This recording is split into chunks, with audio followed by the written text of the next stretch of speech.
जय माता दी दोस्तों। स्वागत है आप सभी का एक बार फिर से। माँ भगवती आप और आपके परिवार पर अपनी कृपा दृष्टि सदा सर्वदा बनाए रखें। दोस्तों, यदि आप अपने जीवन में सुख समृद्धि चाहते हैं, धन वैभव चाहते हैं, जीवन के हर क्षेत्र में सफलता पाना चाहते हैं, व्यापार में तरक्की चाहते हैं, नौकरी में प्रमोशन चाहते हैं, अपने बच्चों का भविष्य उज्जवल बनाना चाहते हैं, तो आप बिल्कुल सही चैनल पर आए हैं। यदि आप पहली बार हमारे इस चैनल पर आए हैं तो चैनल को सब्सक्राइब करके बेल आइकन जरूर दबाइएगा। दोस्तों, हिंदू धर्म में लोग गंगा और यमुना जैसी पवित्र नदी में पाप धोने के लिए जाते हैं। जैसे कि इस समय महाकुंभ का पर्व चल रहा है, करोड़ों करोड़ लोग आस्था की डुबकी लगा रहे हैं। तो वहां पर मन में ये भी प्रश्न उठता है कि जब हम ये गंगा जल अपने साथ लेकर जाते हैं और अपने घरों में छिड़कते हैं, तो क्या जो जल हम अपने साथ लाते हैं उसमें सबका पाप होता है? ऐसे सवाल बहुत लोगों के मन में आते होंगे। ऐसा ही एक सवाल लेकर एक साधक महाराज प्रेमानंद जी के सम्मुख जब गया और उसने प्रश्न पूछा, तो उन्होंने इसका इतना सुंदर जवाब दिया कि आप सुनकर हैरान रह जाएंगे। तो आइए जानते हैं कि वृंदावन के प्रेमानंद जी महाराज ने श्रद्धालुओं को के इस प्रश्न का क्या उत्तर दिया, किस तरह से जवाब देकर के उन्होंने संतुष्ट किया।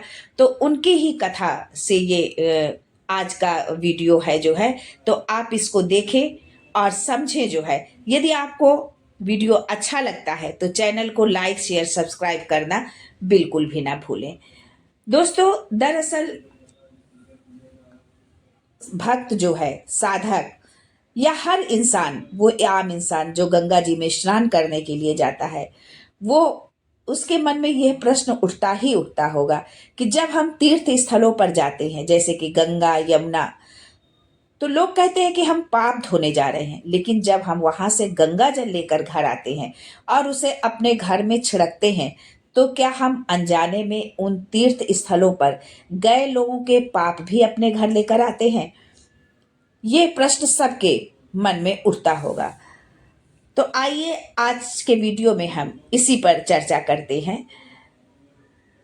दोस्तों, आपको ये जानकर ये बहुत ही हैरानी होगी और हंसी भी आएगी गुरुजी के इस जवाब को सुनकर। गुरुजी ने कहा कि ऐसा नहीं होता है कि गंगा जी को कोई कभी भी कोई मलिन कर सकता है, उसको गंदा कर सकता है, अपवित्र कर सकता है।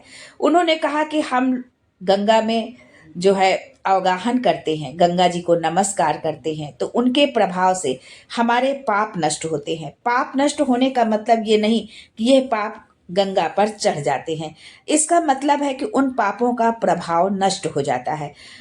महाराज जी ने बताया कि ऐसा नहीं होता है कि गंगा में आपने कमंडल डाला और जल के साथ उसमें पाप भी भर गए।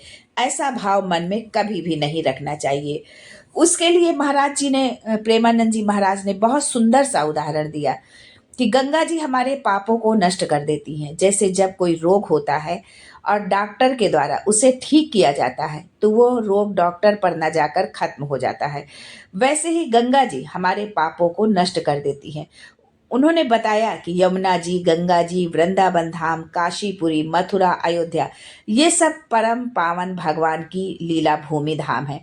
जब हम यहाँ प्रवेश करते हैं तो हमारे जो आपराधिक प्रवृत्तियों से पाप हुए हैं वो नष्ट हो जाते हैं, और जब हम जल उठाकर ले जाते हैं तो उसमें पाप नहीं होता, क्योंकि वो जल तो परम पवित्र है। तो यदि आपके मन में भी इसी प्रकार की कोई शंका है, तो हमें यकीन है कि महाराज जी के इस वक्तव्य से, उनके इस बात से जो है आपके शंका का समाधान हो गया होगा।